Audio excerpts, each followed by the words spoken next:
I think I meant revisions at operations free. So big, big. Is it a big question? But a good question. Definitely a good question. And these are the sort of questions you need to be asking. You need to be getting clarity on before you have your surgery. This is how you avoid getting unhappy patients, because people are often unhappy when we say things to them after they've had the surgery, and they're like, "What?" It's the same with anything. You buy something.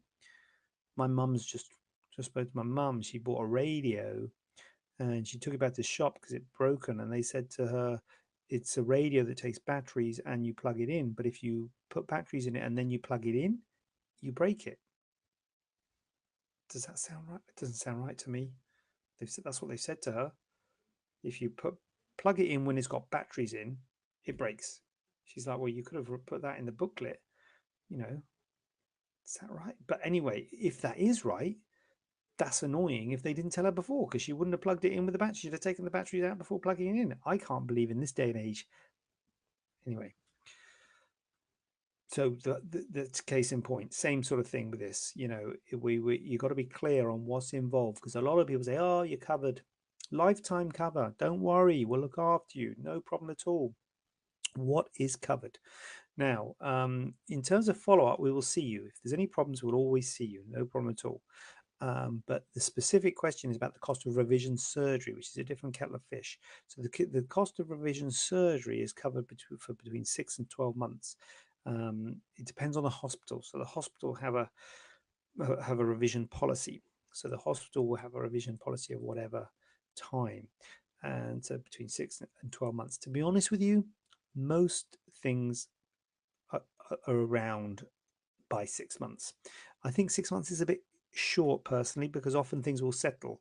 I normally say ideally wait around a year for revisions, but anyway, we are one of the hospitals is 6 months. But anyway, you'll certainly have an idea about it at 6 months whether you got the problem. So sometimes what we'll say is, look, we'll raise this as a thing, and then if it does settle, fine. If it doesn't, so revision surgery is covered free of charge. So that means no hospital fee, no surgeon fee, no anaesthetist fee, no dressings, no, whatever.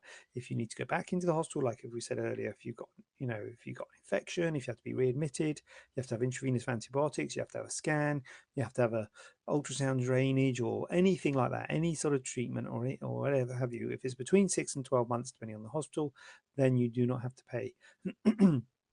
Now, the big thing here that I would say is the revision. What is a revision? That is where you've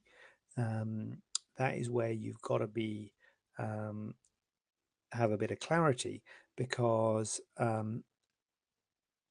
it's always saying, "Oh, yeah, we'll sort it out." What is revision? Now, particularly in terms of breast implants, the main thing that I talk about in breast implants is that the cosmetic result, in terms of whether they are usually whether they're too big or too small, is not covered. That is not considered a revision. If they look fine, if they're placed right, they're sitting right, no rippling, can't feel the edge, don't feel hard, not too high or low or whatever, but they're just too small. You're like, you know what? I was thinking of the 250 or the 360, and I went for the 250s. You know what? I think I prefer the 360s. That is not covered. Size is not covered for breast implants. So if you're unhappy with the size, you will have to pay again, which is why we always say, come back as often as you want before you have the surgery. Do the sizes, talk to us, look at some photos, be absolutely comfortable as you can with the size, because the size is not covered. So just purely if the cosmetic result is good and it looks fine, but you don't like the size, that is not covered. So that's something to be clear on. Now, if they're too high or too low, or if they're one's swollen and if it's just not right, if it's not what the surgeon thought it would look like, if it's not what we thought, hold on a minute, that's not right, blimey, then that is covered. But if we look at it and think, yeah, that's what 250cc implants look like. That's, and you're like, yeah, but I wanted bigger than that. Well, you could have had the 360, but you said you wanted the 260 for whatever, so that it's really, if things aren't right, is covered.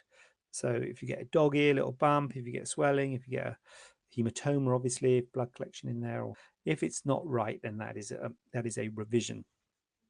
But if it looks fine and it's just purely actually the size, particularly when you're talking about breast implants, that's not covered. So that's something to be clear about prior to having the surgery. So that is a good question, and that is something that I think you need to try and nail down, because often, people say, oh yeah, it's all right, we'll look after you, but like, what does exactly that mean?